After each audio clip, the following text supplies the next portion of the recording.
ಆಶ್ರಮದಲ್ಲಿರ್ತಕ್ಕಂಥ ದೇವರ ಮಕ್ಕಳನ್ನ ನೋಡೋದಕ್ಕೆ ಮುನ್ರಾಜ್ ಅವರು, ಹಾಗೆ ಸುಬ್ರಹ್ಮಣ್ಯ ಅವರು, ಶಂಕರ್ ಅವರು, ಮುನ್ರಾಜ್ ಅವರು, ಸುಬ್ರಹ್ಮಣ್ಯ ಅವರು, ಶಂಕರ್ ಅವರು ಕೋಲಾರದಿಂದ ನಡ್ಕೊಂಡು ಬಂದಿದ್ದಾರೆ, ಪಾದಯಾತ್ರೆ ಬಂದಿದ್ದಾರೆ. ಭಾಳ ಏನು ಹೇಳ್ಬೇಕಂತಾನೆ ಗೊತ್ತಾಗ್ತಾ ಇಲ್ಲ. ಸೊ ದಯವಿಟ್ಟು ಜೋರಾಗಿ ಬರ್ತೀನಿ.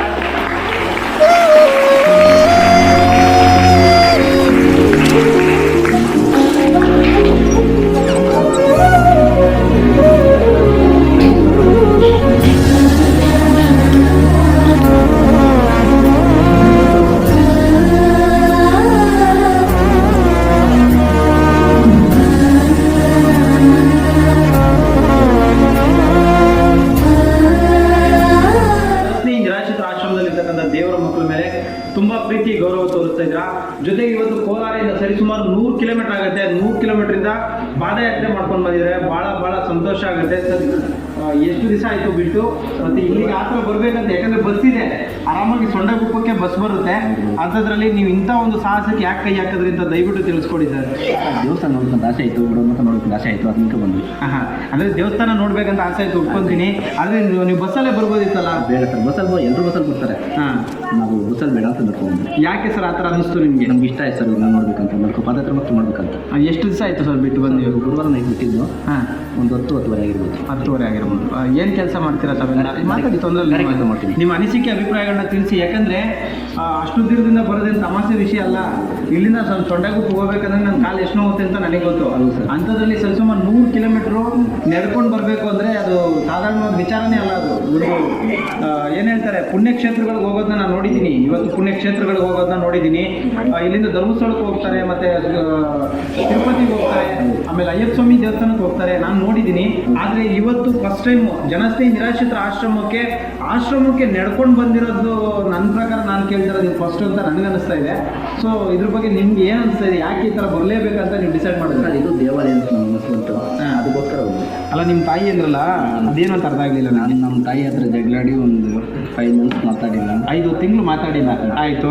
ಈಗ ನಾನು ಒಂದ್ಸಲ ಅಂದ್ಕೊಂಡೆ, ಬಡವರು ನೀವು ಮೂವಿ ವಿಡಿಯೋ ನೋಡಿ ಅಂದ್ಕೊಂಡು. ಯಾಕೆ ನಿಮ್ಮ ತಾಯಿನೇ ಚೆನ್ನಾಗಿ ಮಾತಾಡ್ಸ್ಬೋದು? ಮಾತಾಡಿಸ್ಬಿಟ್ಟೆ ಬಂದಿದೆ ಸರ್. ಈಗ 5 ತಿಂಗಳು ಕಳ್ಕೊಂಡ್ರಲ್ಲ, ನಿಮ್ಮ ತಾಯಿ ಮಾತಾಡ್ಸಿಲ್ಲ ಅಂತ ಹೇಳಿದ್ರಲ್ಲ, ಅವಾಗೂ ಇವಾಗ ಏನು ವ್ಯತ್ಯಾಸ ಆಗ್ತಾ ಇದೆ? ಕಣ್ಣಲ್ಲಿ ನೀರು ಬಂದು ಸರಿಗೆ ಬಂದಿದ್ದ ತಕ್ಷಣ ಇರೋವಾಗ ಆ ಪ್ರೀತಿನ ಕಳ್ಕೊಬಾರ್ದು. ಹೋದ್ಮೇಲೆ ಹುಡುಕಿದ್ರೆ ಸಿಗಲ್ಲ. ಏನು ಹೇಳ್ತೀರಾ? ಇವಾಗ ನಿಮ್ಮ ತಾಯಿನ ಮಾತಾಡ್ತಿದ್ದೀರಾ? ಸೊ ಈಗ ಅಷ್ಟು ದೂರದಿಂದ ಬಂದಲ್ಲ, ಕಾಲು ನೋಡ್ತಾ ಇಲ್ವ ನಿಮಗೆ? ನಮ್ಮ ತಾಯಿ ನಮ್ಮ ಹೆಂಡತಿ ಸಪೋರ್ಟ್ ಕೊಟ್ಟಿದ್ದಾರೆ ಇಲ್ಲಿ ಬರೋಕ್ಕೆ. ಹೌದಾ? ನಮ್ಮ ತಾಯಿ ಹೋಗೋ ಮಗನೆ ಅಂತ ಹೇಳಿದ್ರು. ಅಲ್ಲ, ಯಾರು ನಿಮಗೆ ಅಬ್ಜೆಕ್ಷನ್ ಮಾಡಿ ಅಷ್ಟು ದೂರ ಯಾಕೆ ನಡ್ಕೊಂಡು ಹೋಗ್ತೀರಾ? ನಮ್ಮ ಹೆಂಡತಿ ಮತ್ತೆ ನಮ್ಮ ತಾಯಿ ಮತ್ತೆ ಏನು ಮಾಡಿಲ್ಲ. ನನ್ನ ಮಗ ಕೂಡ ಅಪ್ಪ ಹೋಗ್ಬಾ ಅಂತ ಹೇಳಿ. ಕಷ್ಟ ಆಗಲಿಲ್ವಾ? ಕಷ್ಟ ಆಗಲಿಲ್ಲ ಸರ್, ನಮಗೆ ಕಷ್ಟ ಆಗಲಿಲ್ಲ. ಬದುಕದವ್ರಿಗೆಲ್ಲ ಅಲ್ಲ, ಬದುಕದವ್ರಿಗೆಲ್ಲ ಕಷ್ಟ ಇರುತ್ತೆ. ಇದ್ಯಾವ ಕಷ್ಟ? ತುಂಬ ಕಷ್ಟಪಡೋರಿಗೆ ಇದು ಕಷ್ಟ ಅಲ್ಲ, ಬದುಕಿದವ್ರಿಗೆ ಕಷ್ಟ ಅನ್ಸುತ್ತೆ ಅಂತ ಹೇಳ್ತಿದ್ದೀರಾ. ಸೊ ತುಂಬ ಅದ್ಭುತವಾದಂಥ ಮಾತು ಹೇಳಿದ್ರು.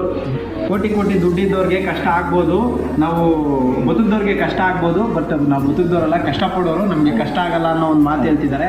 ಭಾಳ ಸಂತೋಷ ಆಗುತ್ತೆ. ಈ ಪ್ರೀತಿ ಇದು ನಿಜವಾಗ್ಲೂ ಹೇಳ್ತಿದ್ದೀನಿ, ನಾನು ಊಹೆ ಮಾಡಿಲ್ಲ. ಮತ್ತು ಕರ್ನಾಟಕದಲ್ಲಿ ಈ ಲೆವೆಲ್ಗೆ ನಮ್ಮ ಮೇಲೆ ಇಷ್ಟೊಂದು ಗೌರವ ಪ್ರೀತಿ ಇಟ್ಟಿದ್ದಾರಲ್ಲ, ಅದಕ್ಕೆ ನಾವು ಯಾವತ್ತೂ ಋಣ ತೀರ್ಸೋದಕ್ಕೆ ಸಾಧ್ಯ ಇಲ್ಲ. ಮಣ್ಣಲ್ಲಿ ಮಣ್ಣಾಗಿ ಹೋದ್ರೂ ನಾವು ಈ ಋಣ ತೀರ್ಸೋಕ್ಕಾಗಲ್ಲ.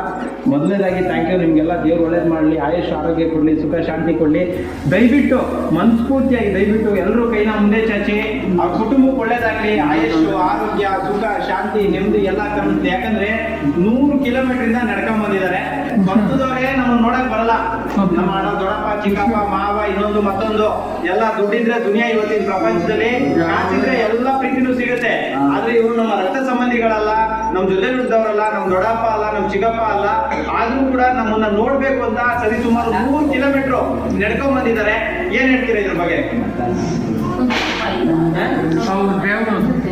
ಅವರು ದೇವರು ಚೆನ್ನಾಗಿಟ್ಟಿಲ್ಲ, ಅಷ್ಟು ದೂರ ಬಂದಿದ್ದಾರಲ್ಲ, ನಮಗೆ ತುಂಬ ಅಯ್ಯೋ ಅನ್ನಿಸ್ತದೆ. ನಮಗೆ ಏನಂತ ಹೇಳಬೇಕು ಅಂತ ಗೊತ್ತಾಗಲ್ಲ. ಅವರು ಚೆನ್ನಾಗಿದ್ದರೆ ನಮ್ಗೆ ಸಾಕು ಅಷ್ಟೇ.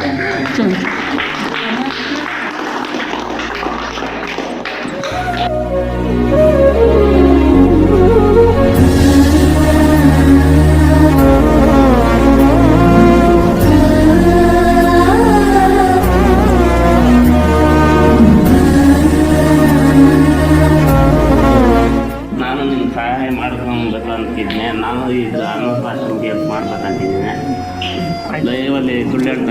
ನಾನು ಹೆಲ್ಪ್ ಮಾಡ್ತೀನಿ. ಆದಷ್ಟು ನಾವು ಮೋಸ ಮಾಡಲ್ಲ. ನಾವು ಹೊಟ್ಟೆ ಪಾಡು ಏನೈತೆ ಅದನ್ನ ನೋಡ್ಕೊಂತೀರಿ. ನಿಮ್ಗೆ ಏನು ಒಂದು ಚೂರು ಸಹಾಯ ಮೋಸ ಮಾಡೋದಿಲ್ಲ. ನಾವು ಏನೈತೆ ಅದು ಮಾಡ್ಕೊಡ್ತೀವಿ.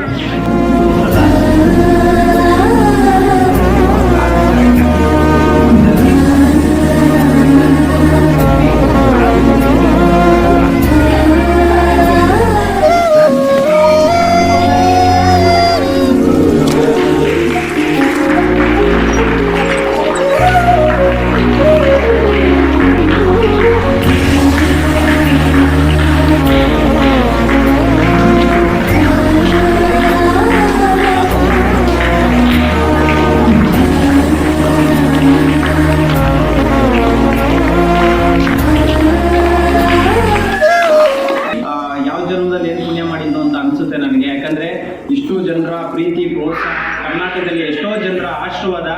ಸೊ ಇವತ್ತು ಒಂದು ದೇವಸ್ಥಾನಕ್ಕೆ ಬಂದಂಗೆ ನಡ್ಕೊಂಡು ಬರ್ತಿದ್ದಾರೆ, ಸೈಕಲಲ್ಲಿ ಬರ್ತಿದ್ದಾರೆ. ಸೊ ಎಷ್ಟೋ ಜನ ಟ್ಯಾಟುಗಳು ಹಾಕ್ತಿದ್ದಾರೆ. ಭಾಳ ಸಂತೋಷ. ವೆಹಿಕಲ್ಗಳ ಮೇಲೆ ಫೋಟೋಗಳು ಹಾಕ್ತಿದ್ದಾರೆ. ಸೊ ಅದಕ್ಕೆ ಈ ಜನ್ಮದಲ್ಲಂತೂ ನನ್ನ ಕೈ ಋಣ ತೀರ್ಸೋಕ್ಕಾಗೋದಿಲ್ಲ. ನಿಜವಾಗ್ಲೂ ಹೇಳ್ತಾ ಇದ್ದೀನಿ, ಈ ಒಂದು ಶಕ್ತಿನೇ ನನಗೆ ಇಷ್ಟು ಜನ ದೇವ್ರ ಮಕ್ಕಳನ್ನ ಸಾಕೋದಕ್ಕೆ ಶಕ್ತಿ ಬಂದಂಗೆ ಆಗಿದೆ. ಸೊ ನಿಮ್ಮೆಲ್ಲರೂ ಪಾದಕ್ಕೂ ಇಲ್ಲಿಂದಾನೆ ನಮಸ್ಕಾರ. ಥ್ಯಾಂಕ್ ಯು ಅಣ್ಣ. ದೇವ್ರು ಒಳ್ಳೇದು ಮಾಡಿ ನಿಮಗೆ. ಭಗವಂತ ಆಯುಷ್ಯ ಆರೋಗ್ಯ ಕೊಡಲಿ, ಸುಖ ಶಾಂತಿ ಕೊಡಲಿ ಅಂತ ನಾನು ಯಾವಾಗಲೂ ಶನೇಶ್ವರ ಸ್ವಾಮಿ ಹತ್ರ ಬೇಡ್ಕೊತೀನಿ.